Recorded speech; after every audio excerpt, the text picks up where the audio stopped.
Alejandro, buenas noches, periodista, editor de Vigilante, un gusto saludarte. Hola Carlos, ¿qué tal? ¿Cómo estás? Buenas noches. Gracias por la invitación y bueno, un saludo a toda tu audiencia. Un rápido análisis en el sentido de, por ejemplo, mañana se presenta Aníbal Torres, va a dar la cara a los congresistas después de lo que ha dicho y prácticamente ha asusado a la masa para que cierren el Congreso. ¿Crees que mañana se ratifique y esto ya posibilite tal vez una censura posterior? ¿Crees tú?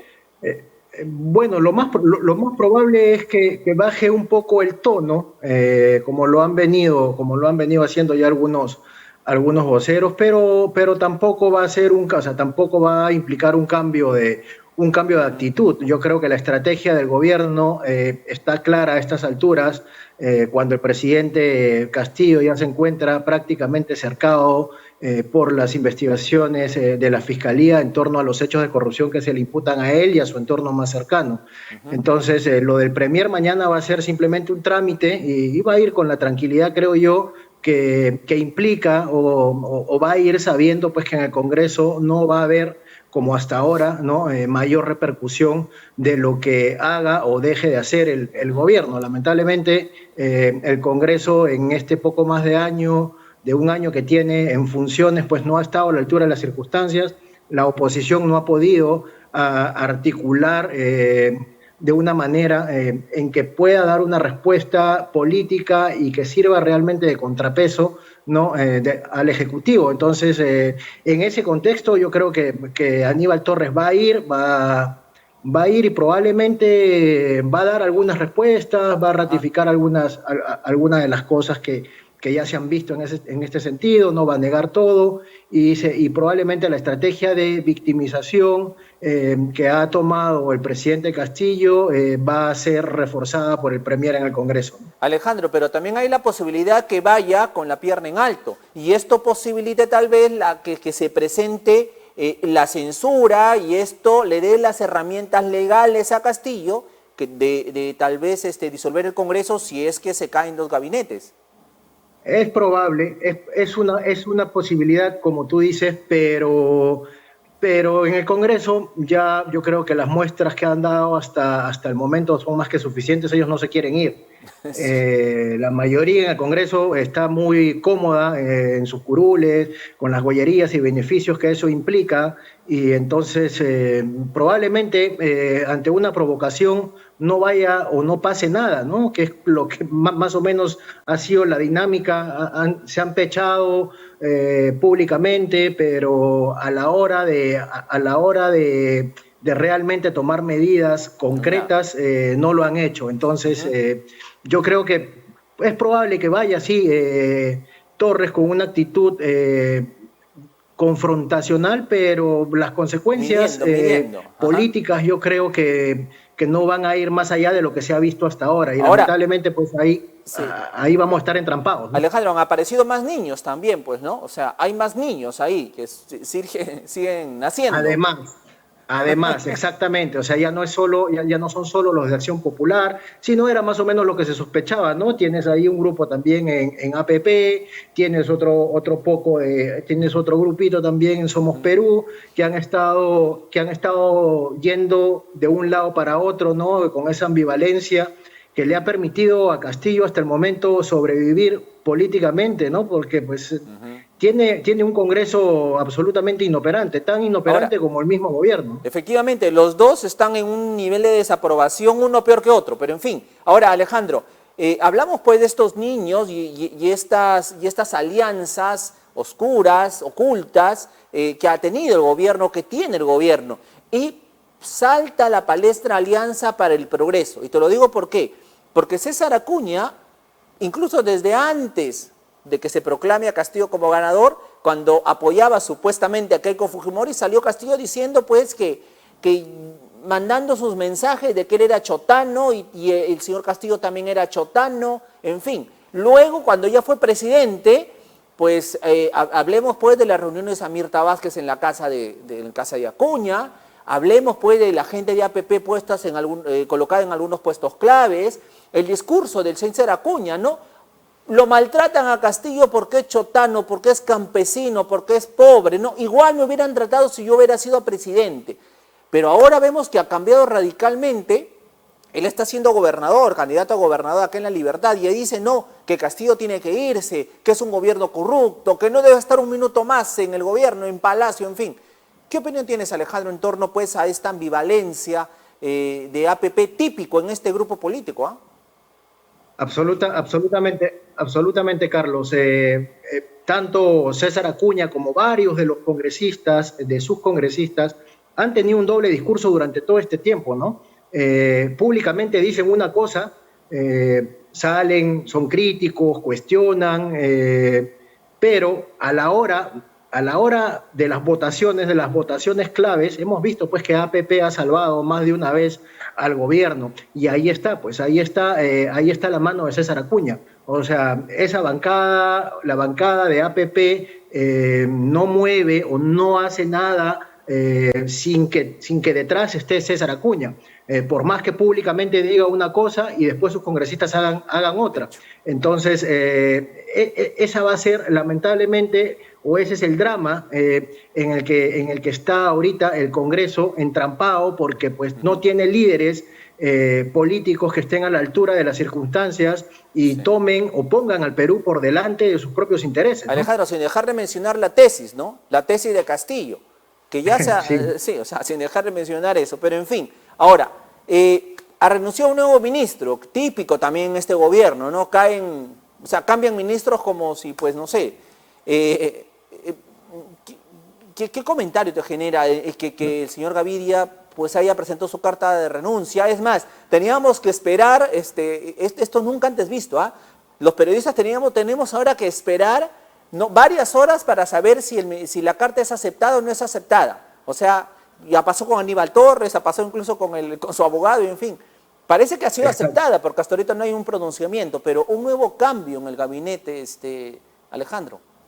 Sí, vamos a sumar ya con son 55 ministros en poco más de un año, todo un récord en la historia reciente del Perú, y lo de Gaviria sorprende porque era es uno de los ministros, o era uno de los ministros escuderos del presidente, ¿no? Estos que más que ocuparse de su cartera, se ocupaban de defender al presidente, de justificar su actitud frente a las investigaciones que afronta.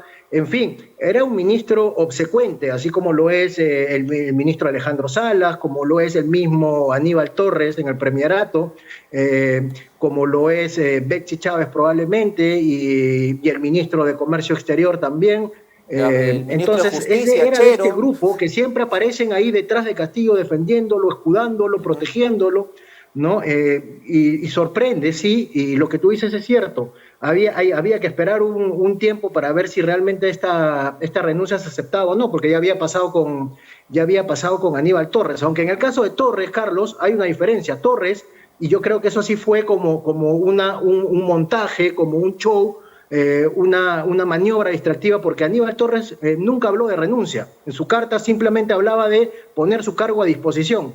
En el caso de Gaviria ha sido más contundente. Él ha hablado desde un primer momento de renuncia irrevocable, ¿no? Y se ha ido en medio de cuestionamientos. Se ha ido en medio de cuestionamientos y en medio de un operativo en el Brain que fue, o se aparentó presentar como exitoso, pero que hasta el momento no ha tenido realmente resultados concretos, más allá de estos videos que vimos todos nosotros, ¿no? De unos misiles, ¿no? Sí. Nosotros en Vigilante tuvimos que chequear y rechequear, porque esto parecía alucinante, nunca lo habíamos visto, ¿no? Sí, y lo único que se ha mostrado ahí es armamento y una gorra, un sombrero, una gorra que supuestamente es de Artemio. Ahí es la foto de momento, la bendita gorra con tantos misiles, tanto show para una gorra, pero en fin. Ahora, Alejandro, sin embargo, se están yendo ministros, pero los ministros clave, esos demoran en irse. Juan Silva tuvo que irse después de muchísimo batallar y cuando las pruebas eran más que contundentes, y no tuvo más que irse, el de transporte, soy prófugo. Pero Heiner Alvarado, que es el otro ministro que ha estado antes en vivienda y ahora está en transportes, qué coincidencia, es el que perdura en el tiempo y está siendo investigado y metido en todos estos procesos que está siguiendo la Fiscalía. A esos Castillo no los mueve, ¿no? A esos son intocables. Y eso abona pues a la sospecha, pues, Alvarado. Perdón, sí, Alejandro. Efectivamente, Carlos, efectivamente. Heiner Alvarado es ministro que ha sobrevivido a 5 gabinetes, ¿no? Estuvo primero en vivienda, y en vivienda la Fiscalía está investigando una organización criminal, ¿no? que direccionaba obras en Cajamarca. Heiner Alvarado está señalado como uno de los lugartenientes de esta red mafiosa, y pues básicamente yo creo que va a pasar lo mismo que con Silva, ¿no? Ahorita el Congreso ya presentó una moción para interpelarlo. Lo más probable es que consigan los votos para que se admita a trámite esta moción y Heiner Alvarado tenga que ir al Congreso. Básicamente va a seguir, creo que, el mismo camino que Silva, ¿no? Y cuando el gobierno vea que está a punto de ser censurado, lo va a cambiar probablemente, ¿no? Pero las sospechas, como tú dices, están ahí. Es muy sintomático lo que estamos viendo, y son los dos sectores que mayor presupuesto en obras manejan, ¿no? Primero vivienda y luego el MTC. Son las dos carteras implicadas en hechos de corrupción que alcanzan directamente a Pedro Castillo y a su entorno. Entonces acá nada es coincidencia, ¿no? Todo está calzando, y eso es lo que evidencia Castillo en cada una de sus intervenciones. Se siente realmente cercado y está realmente preocupado por el avance de las investigaciones. Efectivamente. Bueno, veremos en qué transcurre mañana, a ver qué sucede con Aníbal Torres, veremos qué pasa con Heiner Alvarado y finalmente también con el gobierno. Parece que tienen que coexistir, ¿no? El Congreso con el Ejecutivo. Ninguno quiere irse, ninguno. Exactamente. Han encontrado la chamba perfecta. Y ahí está, y los que vamos a padecer las consecuencias somos nosotros, ¿no? Los ciudadanos, el pueblo que el gobierno o que Castillo dice representar, porque cada vez estamos... la situación del país cada vez está más complicada, ¿no? En lo económico, en lo político, en lo institucional. Entonces, y encima tenemos un contexto internacional complejo que va a agravar la situación. Entonces estamos en medio de una inestabilidad y una incertidumbre que no le hace bien a nadie, y pues Castillo lo único que está haciendo es tratar de sobrevivir políticamente con este 20-25% de aprobación que tiene, pese a que lo desaprueban pues casi el 70% de la...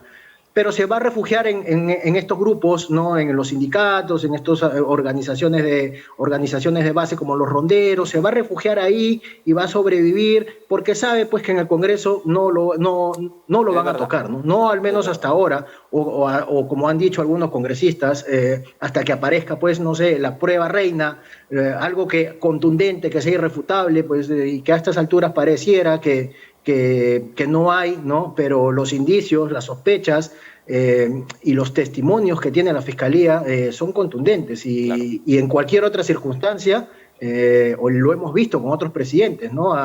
Por menos se sacó a PPK y por menos se sacó también a Vizcarra, pero en fin. A Vizcarra, Alejandro Castro, muchísimas gracias por estar esta noche con nosotros y nada, pues un abrazo fuerte. Muchas gracias. Un abrazo, Carlos, y muchos saludos por allá a todos en Trujillo. Perfecto, muchísimas gracias. Alejandro Castro estuvo con nosotros, periodista, editor de Vigilante. Nos vamos a una pausa comercial y regresamos.